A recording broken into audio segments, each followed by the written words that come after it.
Kamakailan lamang, nag-inspeksyon ako sa naging epekto ng habagat ng bagyong Krising, Dante at Emong. Kitang-kita ko na maraming proyekto para sa flood control ay palpak at gumuho. At yung iba, guni-guni lang. Huwag na po tayong magkunwari.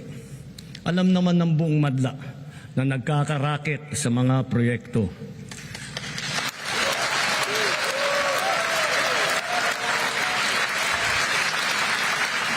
Mga kickback, mga initiative, errata, SOP, for the boys.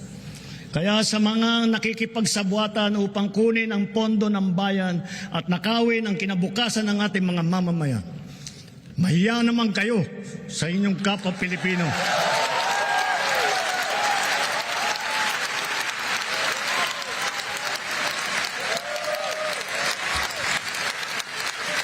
Mahiya naman kayo sa mga kabahayan nating naanod o nalubog sa mga pagbaha. Mahiya naman kayo, lalo sa mga anak natin na magmamana sa mga utang na ginawa ninyo nang binulsan nyo lang ang pera.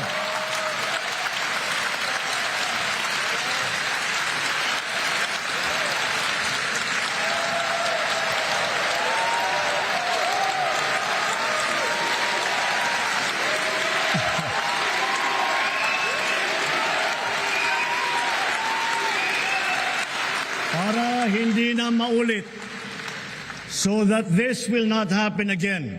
First, the DPWH will immediately submit to me a list of all flood control projects from every region that were started or completed in the last 3 years. Second, the Regional Project Monitoring Committee shall examine that list of projects and give a report on those that have been failures, those that were not finished, and those that are alleged to be ghost projects.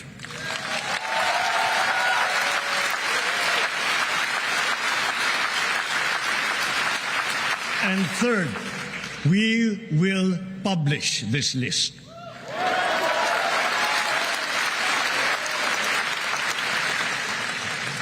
Isa sa publiko natin ang listahang ito.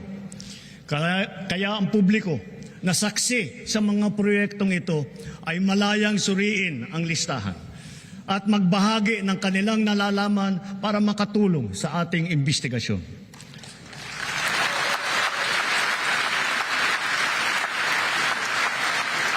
At the same time, there will be an audit and performance review regarding these projects to check, to make sure, and to know how your money was spent.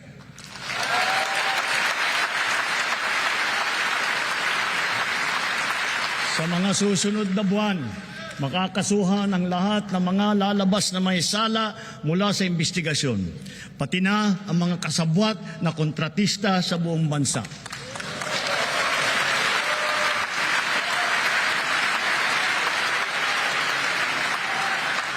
Kailangan malaman ng taong bayan ang buong katotohanan. Kailangang may managot sa naging matinding pinsala at katiwalian.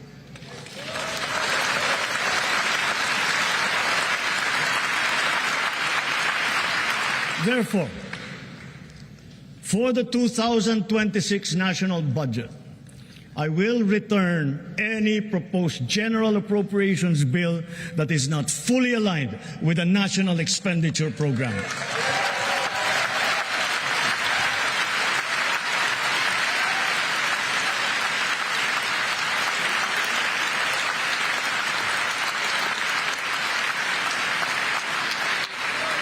And further, I am willing to do this even if we end up with a reenacted budget. Hindi ko aaprubahan ang kahit anong budget na hindi alinsunod sa plano ng gobyerno para sa sambayanang Pilipino. Mga kababayan, sa paghantong natin sa kalahati ng termino ng administrasyon, susuong tayo sa susunod na 3 taon. Dala-dala sa aking puso ang mga leksyon na natutunan ko mismo mula sa inyo. Ito ang nagbibigay sa akin ng bago at pinag-iba yung gana sa trabaho, sigla sa serbisyo at dedikasyon sa Pilipino.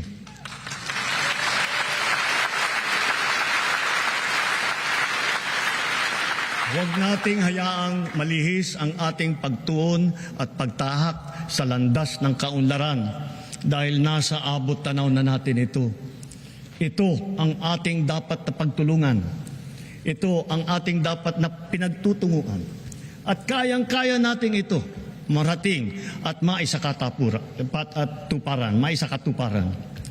Sa wika ng ating bayani, only he who, from whatever position he occupies, whether high or low, strives for the greatest good possible for his fellow man, possesses true patriotism.